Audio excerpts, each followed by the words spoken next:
Welcome back everyone.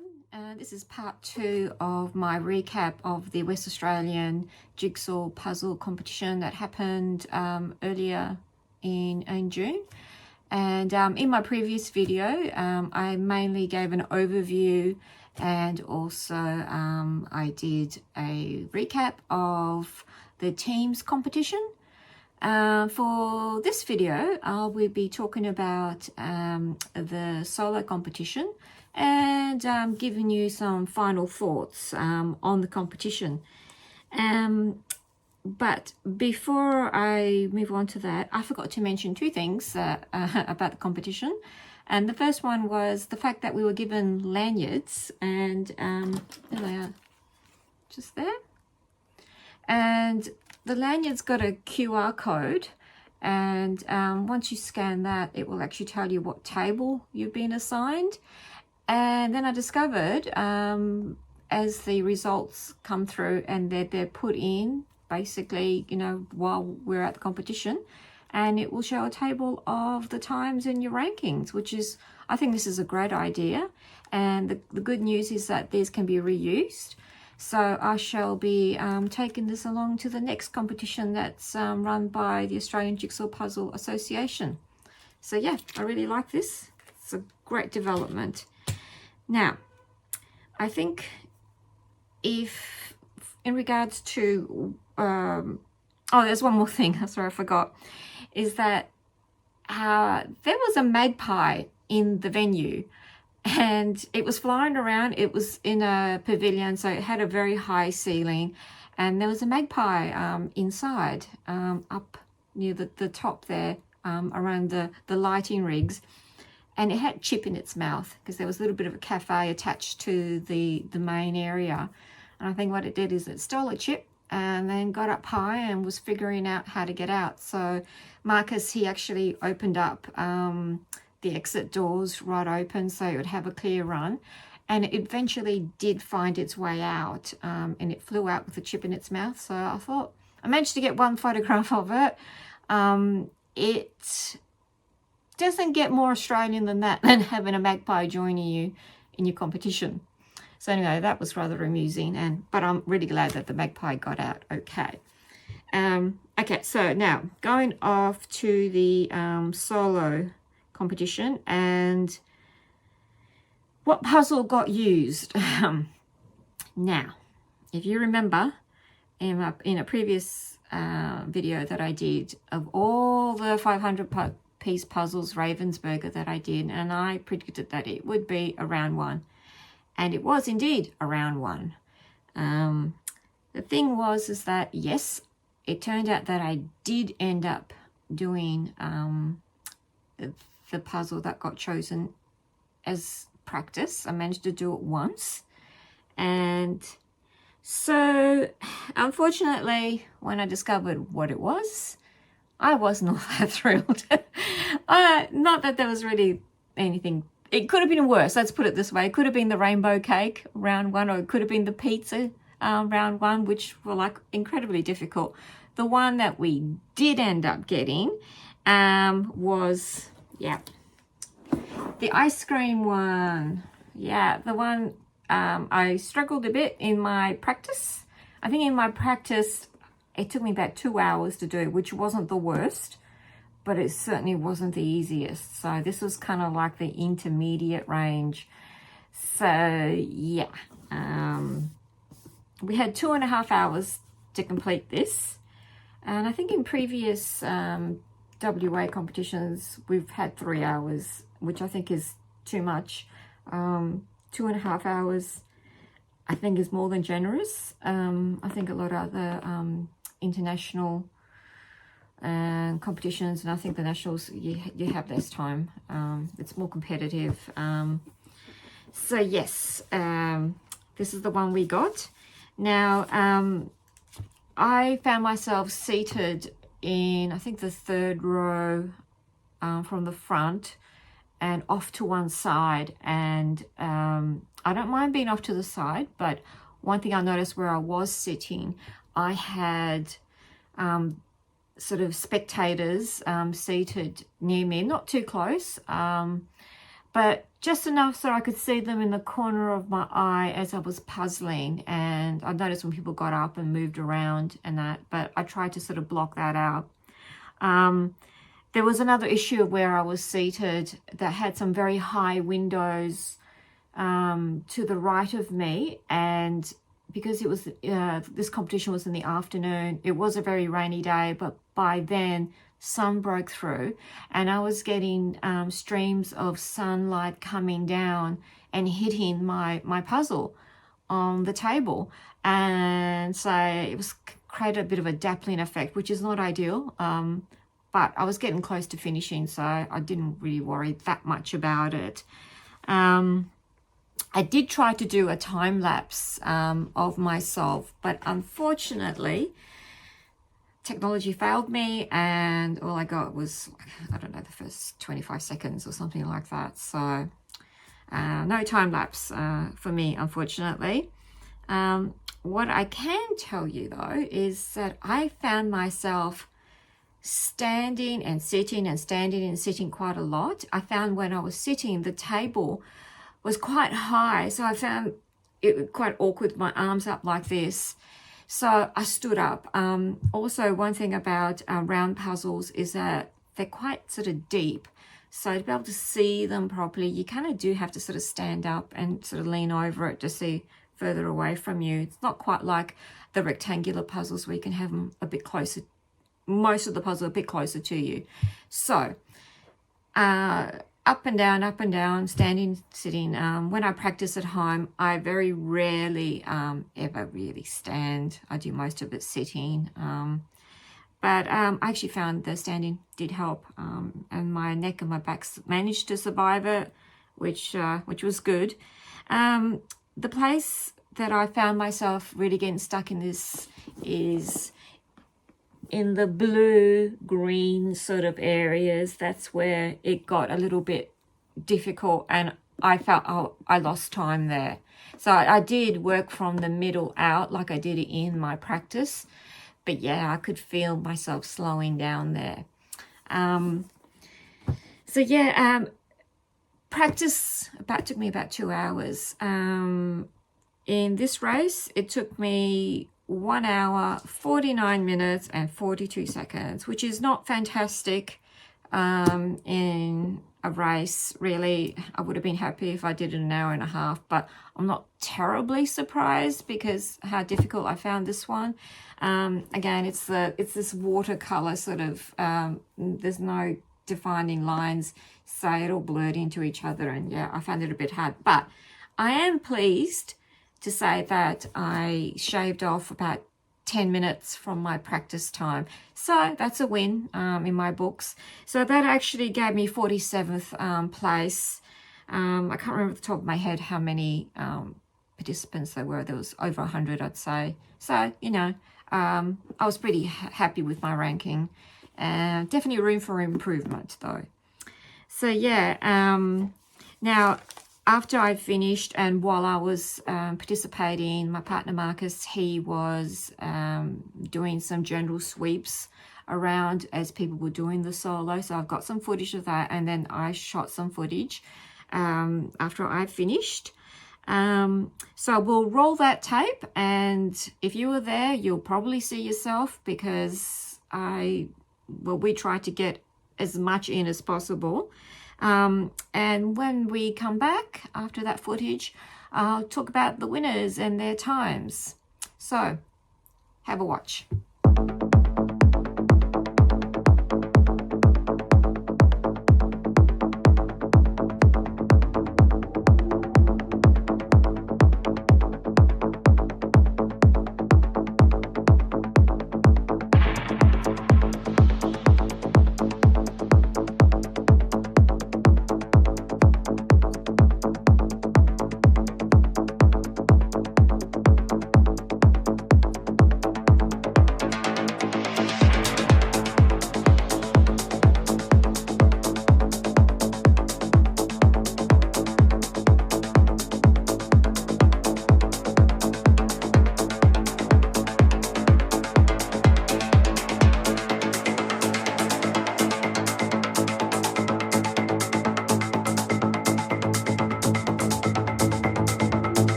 winners.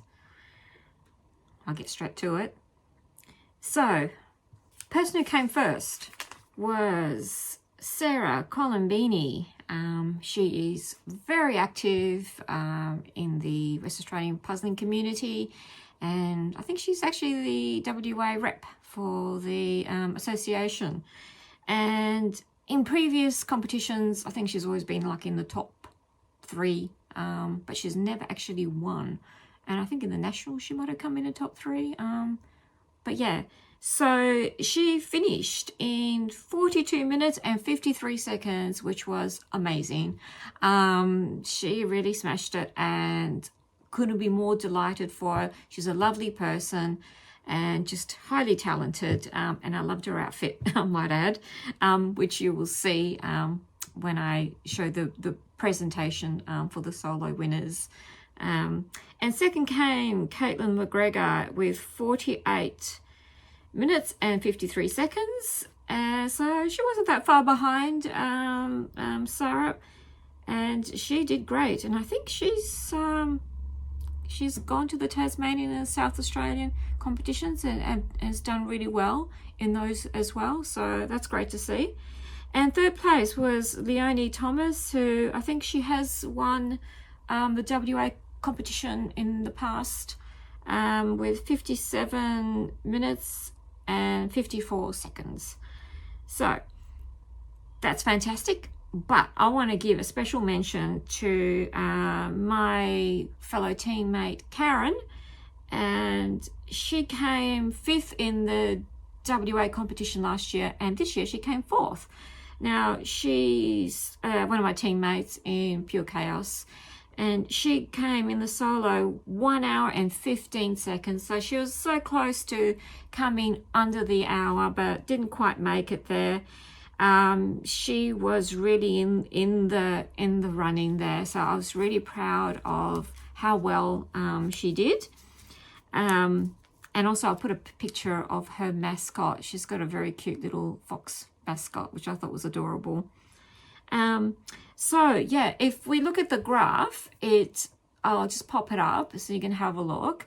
It sort of shows you all the participants and their times in minutes, how long they took, and you can see towards one side how many people did not finish in the given time.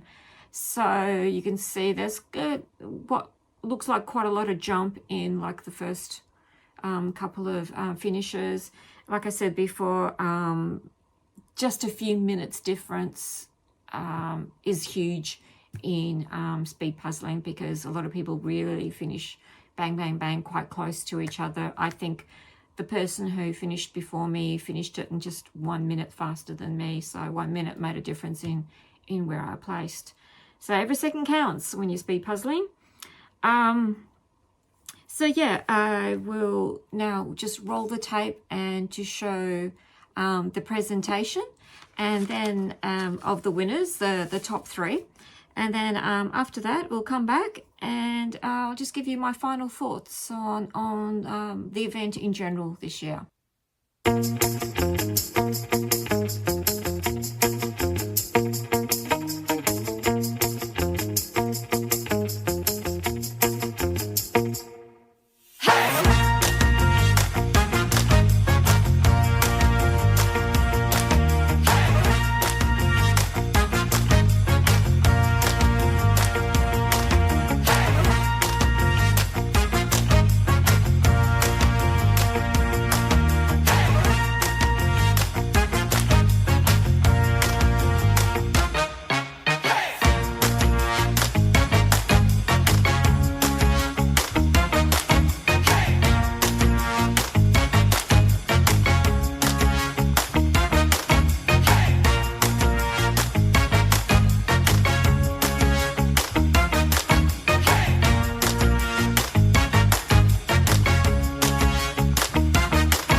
thoughts on the event. Personally, I think it was just so well put together. I loved it. I thought that the venue was good.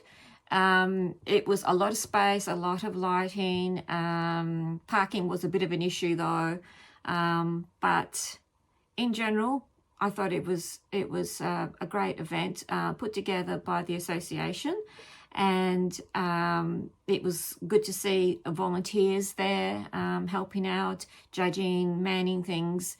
I loved that they had the results quite quickly put in so we could see them. Also, it was just fantastic personally for me to see some local puzzling pals again, and that I've hadn't seen for a while.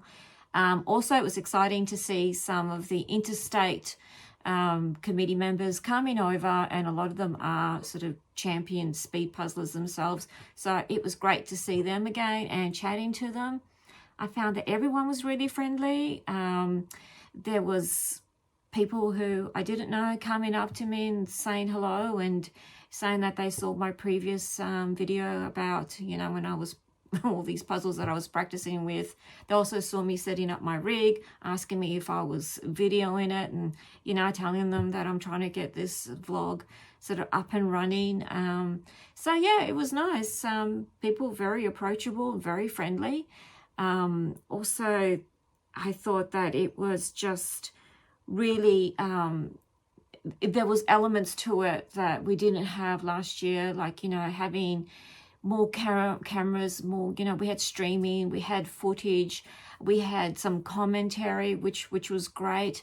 So yeah, absolutely great event put on by the association. And I got to meet the president, the new president, which was, you know, unexpected. And that was great. So yeah, overall, I think it was a great event, and I am really looking forward to going to nationals. As I record this, the tickets have not been released. I believe they'll be released soon. As soon as they do, I'll be in there and I'll be booking, because I've already booked my flights.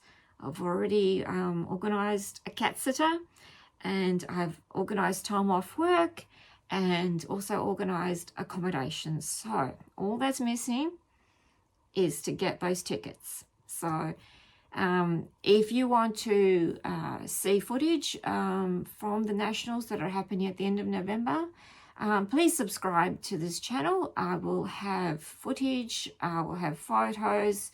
I'll do my best to get my tech skills a bit more up to speed for it. Hopefully I'll be able to do some interviews while I'm there, and of course to participate. I'm hoping to participate in all three races there, the teams, the pairs and the solo. And I do believe it will be over 2 days, so there'll be more opportunity to do all the extracurricular sort of activities there. Because I tell you something, this WA competition, it went by like that. It, you know, it started I think at 9 o'clock and we finished around 4:30. So that was a good chunk of the day, but it went by so quickly. So I'm really pleased to find out that the nationals will be over 2 days instead. So yeah, please subscribe, and I'll catch you later for more content on this channel.